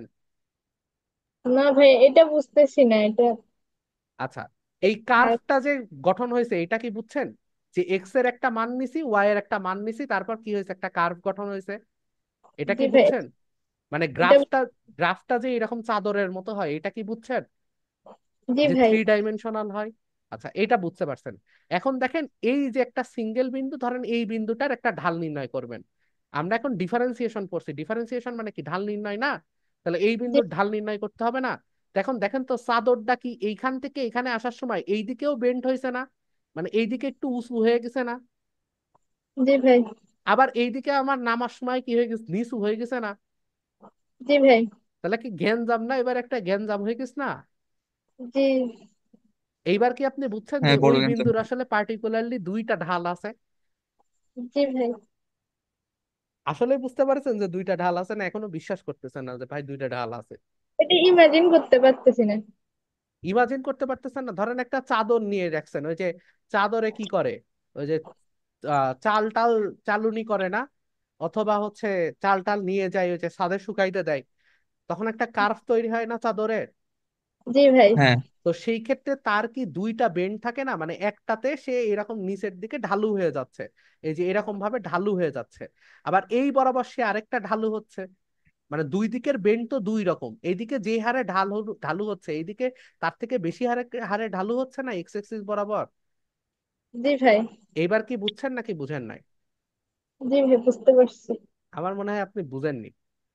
তাহলে ভাই আসেন। ঝামেলা বুঝতে পারছি। হ্যাঁ, তাহলে আসেন, এটা আমাদের বুঝতে হবে, বুঝেছেন? না বুঝলে তো প্যারা। তাহলে ধরেন আমরা যদি আরেকটা কার্ভ নিয়ে একটু আলোচনা করি। এই কার্ভটা আই থিঙ্ক সুন্দর। আসেন এই কার্ভ থেকে আরেকটু বিশ্লেষণ করার চেষ্টা করি। এটাও কি একটা ফাংশন অফ এক্স ওয়াই এর কার্ভ, বুঝছেন? এখন দেখেন, আমি ধরেন এই পয়েন্টের একটা কি নির্ণয় করব, ঢাল নির্ণয় করব। দেখছেন ঢাল নির্ণয় করব কোন পয়েন্টের? এই পয়েন্টের। জি ভাই। আচ্ছা, এখন আপনি বলেন তো, অথবা এই পয়েন্টের ঢাল নির্ণয় করব, এই পয়েন্টের ঢালটা কেমন? এরকম ঊর্ধ্বমুখী না? যে এই বিন্দুর সাপেক্ষে এই বিন্দুটা কি ঊর্ধ্বগামী হয়েছে না? জি ভাই। তার একটা ঢাল আছে জি না? জি। আবার এই বিন্দুর পাশে আরেকটা, এইখানেও একটা বিন্দু আছে না? জি ভাই। সেটাও কি এরকম একটা ঢাল না? আপনি জি। এখন বলেন তো, দুইটা ঢাল কি সেম? না। মানে এই বরাবর সে যতটুকু উঠতেছে, এইখান বরাবরও কি সে ততটুকু উঠতেছে? অর্থাৎ এখানে উম, তো আপনি যদি পার্টিকুলারলি চেঞ্জটা লক্ষ্য করেন, তাহলে এক্স অক্ষে বরাবর একটা বিন্দু নিলে তার যে সেন্স, ওয়াই অক্ষ বরাবর আরেকটা বিন্দু নিলে তার সেন্স কি সেম? না। এতটুকু ডেল এক্স আর ডেল ওয়াই কি সেম? তাহলে না। এখানে আপনি ডেল এক্স ডেল ওয়াই দুইটার সাপেক্ষে আপনি চেঞ্জ নির্ণয় করতে পারতেছেন। এবার কি আপনি বিষয়টা বুঝছেন? জি ভাই। আমার তো মনে হচ্ছে না আপনার জি ভাই শুনে বুঝতে পারছেন। আচ্ছা, ভাই যাই হোক। আপনি দিকে আগান, করতে গেলে পরে বুঝতে পারবো। আচ্ছা, ঠিক আছে, ইনশাল্লাহ পরে বুঝতে পারবেন। এখন এইটার সলিউশন বের করার জন্য আমাদের যেটার কনসেপ্ট নেওয়া হয়েছে, সেটাকে বলা হয় হচ্ছে পার্শিয়াল ডিফারেন্সিয়েশন। কি বলা হয়? Partial differentiation. ডিফারেন্সিয়েশন। এখন আসো, পার্শিয়াল ডিফারেন্সিয়েশন মানে কি? পার্শিয়াল মানে কি বলো দেখি? আংশিক। আংশিক। আমরা এবার কি করব? আমরা ধরে নিব ওয়াই হচ্ছে কনস্ট্যান্ট। কি ধরে নিব? Y constant. তাহলে কি আমরা এক্স এর ঢাল নির্ণয় করতে পারবো না? তার মানে আমরা পারবো। ঢালটা নির্ণয় করতেছে কি ডেল এক্স এর সাপেক্ষে। ওই যে আমি বললাম যে এখানে দুইটা বিন্দু আছে, একটা বিন্দু অনুসারে এইদিকে মনে হচ্ছে যে উঁচু হচ্ছে, কিন্তু এইদিকে গেলে আবার কি হচ্ছে, ঢালু হয়ে যাচ্ছে না ওয়াই এক্সিস বরাবর গেলে? জি ভাই। তাহলে এই যে ডেল এক্স বরাবর আমার ঢাল পজিটিভ, কিন্তু ডেল ওয়াই বরাবর ঢাল নেগেটিভ। তাহলে দুইটা ঢাল যে আমাদের বেরোচ্ছে, একটা ঢাল আমরা পাবো কি ডেল এক্স এর সাপেক্ষে, আরেকটা ঢাল আমরা পাবো কি ডেল ওয়াই এর সাপেক্ষে। জি ভাই। তাহলে ডেল এক্স এর সাপেক্ষে যখন ঢাল নির্ণয় করব, তখন ওয়াই কে ধরে নিব কনস্ট্যান্ট। নিয়ে নেবো ভাই। হ্যাঁ। কনস্ট্যান্ট ওয়াই স্কয়ার হিসেবে, মানে এই ক্ষেত্রে প্রথম পদে সিক্স হ্যাঁ, এক্স ওয়াই স্কয়ার। হ্যাঁ, হ্যাঁ, তারপর আমরা কি করব? ফাংশন এক্স ওয়াই এর ঢাল নির্ণয় করব। জি ভাই। আবার আমরা কি মানে করব? এক্স কে ধরবো কনস্ট্যান্ট, ধরে আমরা কার ঢাল নির্ণয় করব? এটার ঢাল ওয়াই। নির্ণয় করব। জি ভাই। তাহলে আমরা কি পাবো? ওয়াই বরাবর তার আংশিক অন্তরীকরণ পাবো। কথা কি বুঝছো? এই কথা কি বুঝছো? জি ভাই।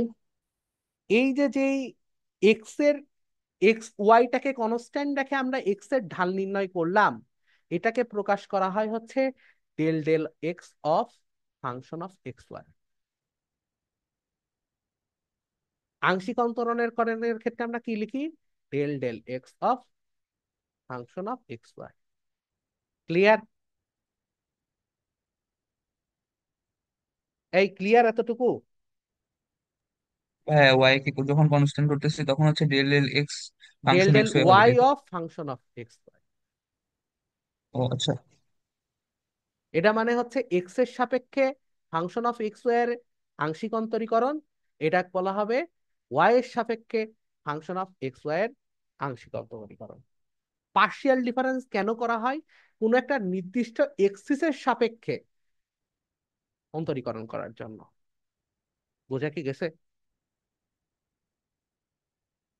বোঝা কি গেছে? জি এই ভাই। ছেলে পেলে বোঝা গেছে না? বোঝা গেছে তাই না? বোঝা যদি যায়, আসো, এই সমীকরণ যেটা ছিল 6xy whole square plus 5x square y, ধরো এইটার আমরা কি করব? এটা হচ্ছে ফাংশন অফ এক্স ওয়াই। এটার আংশিক ডিফারেন্সিয়েশন করব। তাহলে del del x of function of x y, তাহলে আমি কি ধরছি, ওয়াই গুলো সব কি কনস্ট্যান্ট। এখন আমি কি ধরবো, ওয়াই সব কনস্ট্যান্ট, রাইট? জি ভাই। ওয়াই যদি সব কনস্ট্যান্ট হয় তাহলে ওয়াই 6y² এই পুরোটাই কনস্ট্যান্ট। আর আমাদের ডিফারেন্সিয়েশনটা হবে কোথায়, del del x of x জি ভাই। প্লাস এখানে 5y কি কনস্ট্যান্ট, আর আমাদের থাকবে কি del del x of x²। তাহলে এটার মান কত আসবে, 6y² plus 5 10x 10xy। xy। এই বোঝা কি গেছে? জি ভাই। আবার যদি আমি এমন করি যে del del y of function of x y সমান সমান কি হবে, del del y of 6xy² plus del del y of 5x²y। তাহলে এখান থেকে আমরা বুঝলাম আমাদের কনস্ট্যান্ট কে, এক্স হচ্ছে কনস্ট্যান্ট। এক্স যদি কনস্ট্যান্ট হয় তাহলে আমরা কি পাবো, এক্স যদি কনস্ট্যান্ট হয় তাহলে আমরা পাবো যে 6x হচ্ছে constant, del del y of y² হচ্ছে আমাদের বের করতে হবে, এবং এখানে আমরা পাবো হচ্ছে 5x² হচ্ছে constant, del del y of y হচ্ছে আমাদের বের করতে হবে। 6x তাহলে 12 হয়ে যাবে, 12xy প্লাস আমাদের থাকবে কত, 5x²। এই ছেলে পেলে এইটা কি পুরোটা কি বুঝতে পারিছো? জি ভাই। এই বাকিটা হ্যাঁ বুঝতে বুঝছি। পারছো? জি ভাই। তাহলে তো বহু কিছুই বুঝে গেছো। তাহলে কি আমরা একটু নাবলা অপারেটর শিখবো? জি ভাই। হ্যাঁ, তাহলে আমরা আসলে একটু নাবলা অপারেটর শিখেই ফেলি। এইবার আমরা শিখবো হচ্ছে নাবলা অপারেটর। কি শিখবো, নাবলা। আচ্ছা নাবলা তো বলে নাই, আচ্ছা থাক, নাবলা যেহেতু বলে নাই না বলুক, ডেল অপারেটর বলছে। আচ্ছা নাও ডেল অপারেটর।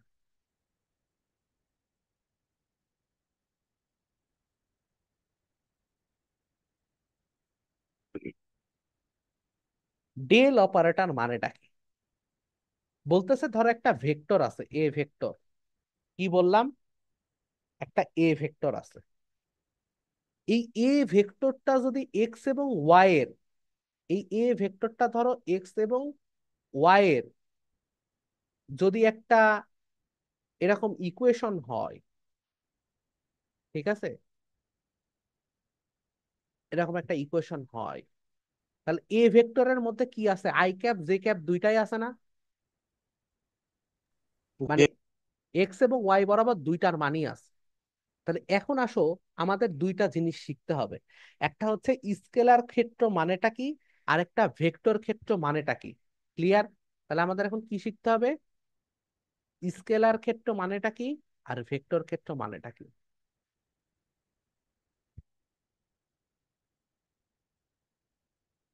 ধরো একটা বস্তু আছে, একটা বস্তুর তুমি তল বিবেচনা করছো, টেম্পারেচার কি একটা স্কেলার রাশি না? জি ভাই। টেম্পারেচার হচ্ছে একটা স্কেলার রাশি। তো এই তলের উপর তুমি টেম্পারেচারের মানগুলো বসাবা। ধরো এইখানে তুমি তাপ দিছো, এখানে কি দিছো, তাপ দিছো, তাহলে কি হবে বলো দেখি, এইখানে সব থেকে বেশি টেম্পারেচার হবে না? জি ভাই। ধরো এখানে 95 ডিগ্রি, এখানে 97 ডিগ্রি, এখানে 96 ডিগ্রি, এখানে ধরো 90, 89, এখানে ধরো হচ্ছে 91, এখানে ধরো হচ্ছে 85, এখানে ধরো হচ্ছে 87, এখানে ধরো হচ্ছে 81, এরকম হবে না? এরকম হবে না দেখতে? হবে। তাহলে এই যে যেই পয়েন্ট গুলো আছে এইগুলোর শুধুমাত্র মান দিয়ে তুমি এই তলের উপর টেম্পারেচার গুলোর বুঝাতে পারতেছো না? জি ভাই। মানে এক্স ওয়াই তুমি বলতেছো এইটা হচ্ছে অরিজিন, অরিজিন থেকে 0,0 বিন্দুতে তাপমাত্রা কত সেটা বলতে পারবা, 1,1 বিন্দুতে টেম্পারেচার কত বলতে পারবা, 2,2 বিন্দুতে টেম্পারেচার কত বলতে পারবা না? জি ভাই বলতে পারবো। এইটাকে বলা হয় হচ্ছে স্কেলার ক্ষেত্র। এটাকে কি বলা হয়, স্কেলার ক্ষেত্র। সেম ভাবে ধরো তোমার এখানে তুমি প্রকাশ করবা তড়িৎ ক্ষেত্র, কি প্রকাশ করবা? Electric field. তাহলে ইলেকট্রিক ফিল্ড কি তোমার স্কেলার রাশি নাকি ভেক্টর রাশি? অবশ্যই ভেক্টর রাশি। অবশ্যই ভেক্টর রাশি। তো ইলেকট্রিক ফিল্ড কি শুধুমাত্র মান দিলে হবে নাকি এখানে একটা ডিরেকশন দেখাইতে হবে? ইলেকট্রন দিক। একটা ডিরেকশন দেখাইতে হবে না ওই ইলেকট্রিক ফিল্ডের? জি জি ভাই। ভাই। তাহলে এইরকম এরকম এরকম এরকম। তাহলে এইটার ক্ষেত্রে একটা ভেক্টর ক্ষেত্রের ক্ষেত্রে এখানে একটা মান তো থাকবেই, যেমন 5 একক থাকবে, তার সাথে কি I cap plus J cap অথবা I cap minus J cap, এরকম একটা something I cap J cap আকারে থাকবে না, যে সেই ভেক্টরটা কাজ করতেছে কোন দিক বরাবর অরিজিন থেকে? এটা থাকবে না? জি। অরিজিন থেকে তার দেখতে কেমন হবে, কত দূরে থাকবে, এটা কি দেখা যাবে না? এটাকে কি বলা হয়? এটাকে বলা হয় হচ্ছে ভেক্টর ক্ষেত্র। এটাকে কি বলা হয়? ভেক্টর ক্ষেত্র। ঠিক আছে, এই মনে থাকবে? তাহলে ভেক্টর ক্ষেত্র দেখতে আসলে কেমন হয়, এই যে এখানে একটা মান তোমাদের দেখাইছি, এটা হচ্ছে একটা ভেক্টর ক্ষেত্র দেখতে হয়। যেমন এই ভেক্টর ক্ষেত্রের ক্ষেত্রে এটার মান কত, এখানে জিরো, এই বিন্দুটা কত, এটা জিরো বিন্দু, এটা কত, 0,1 বিন্দু না? তো সেখান থেকে এই ভেক্টরটার দিক কেমন, এই দিকে। এটা কত, 1,1 বিন্দু না? সেখানে দিকটা কেমন, এমন। এখানে কত, 1,0 বিন্দু, সেখানে ভেক্টরটা দেখতে এমন। তো এরকম এরকম এরকম এরকম কি হয়েছে, একটা স্পাইরাল ভেক্টর ক্ষেত্র তৈরি হয়েছে। কথা কি বুঝতে পারছো? হাফ হাফ বুঝতে পারছো? হাফ হাফ বুঝলেই হবে। হাফ হাফ কি ধারণা একটা পাচ্ছো যে ভেক্টর ক্ষেত্র আর স্কেলার ক্ষেত্র দেখতেটা কেমন?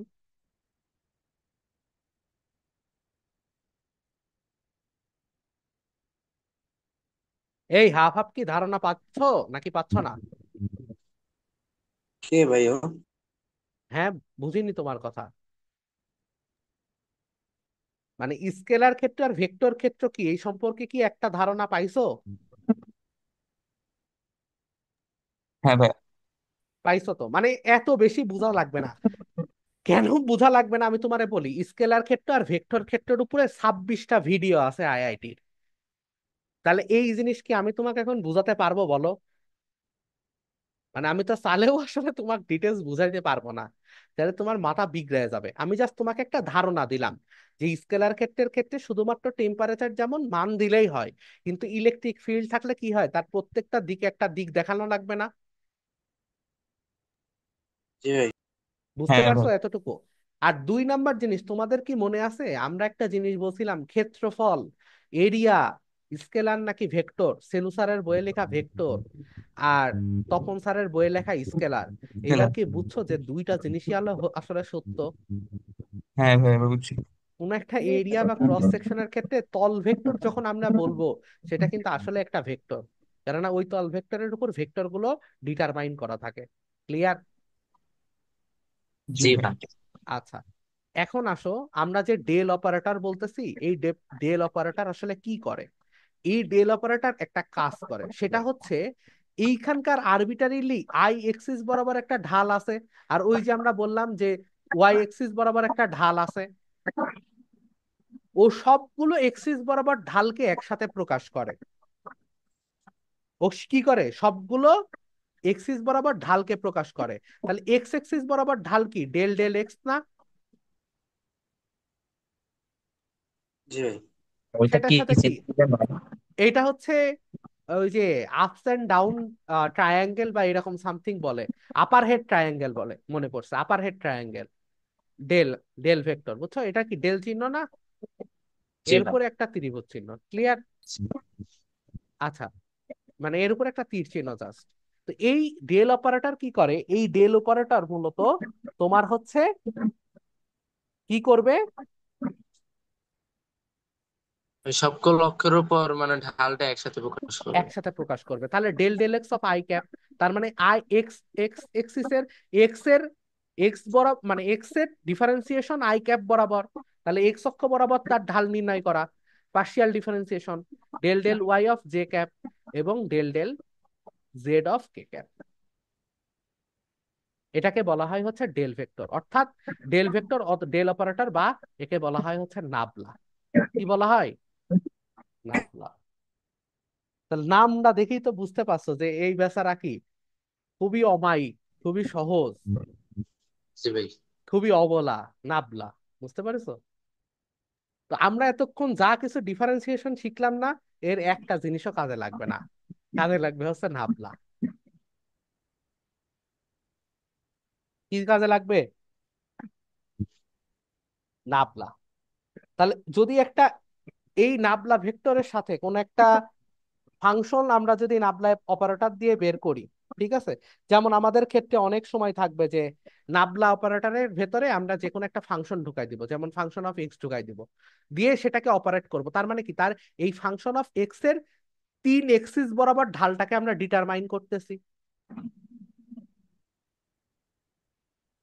নাবলা অপারেটরের মধ্যে কোন একটা ফাংশনকে ঢুকাই দিছি, তার মানে কি ওই ফাংশনের 3 এক্সিস বরাবর ঢালকে নির্ণয় করতেছি না আমরা, জি জি। একসাথে প্রকাশ করতেছি। তাহলে এই ডেলটা, এই ডেল অপারেটর বা নাবলা অপারেটরের মধ্যে বিভিন্ন ফাংশনকে ঢুকায়ে আমরা গ্রেডিয়েন্ট, কার্ল, ডাইভারজেন্স এগুলো পাবো। সেগুলো কি জিনিস নেক্সট ক্লাসে আমরা আলোচনা করব। তাহলে কথা কি বুঝছো? এখন এই ফাংশন অফ এক্স কি সবসময় ত্রিমাত্রিক হবে? একমাত্রিক, দ্বিমাত্রিক হইতে পারে না? জি ভাই। তো ফাংশন অফ এক্স যদি একমাত্রিক হয়, তাহলে তার ঢাল থাকবে কত? খালি এক্স এক্সিস বরাবর, এক্স এক্সিস এর পরিবর্তন।